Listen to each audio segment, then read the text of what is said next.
Сәлем достар, көңіл күйлеріңіз қалай, жақсы ма? Сіздермен бүгін Кеченбай Жанар каналы. Сіздерге бүгін келер жылдың символына айналатын хит салат, сәбіз салатын дайындайтын боламыз.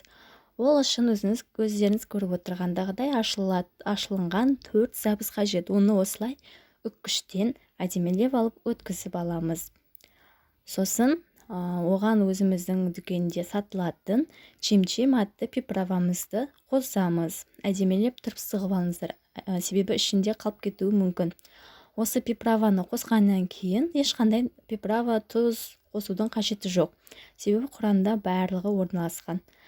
Сосын менде қатырылған болгарский бар, соны қосасыздар, және қатырылған укропты кішкене қостым. Сосын сұйық май ас қасық қостым, және бір түйір чеснокты үккіштен өткізіп алдым. Сосын барлығын қосып әдемелеп тұрып араластырып алдым.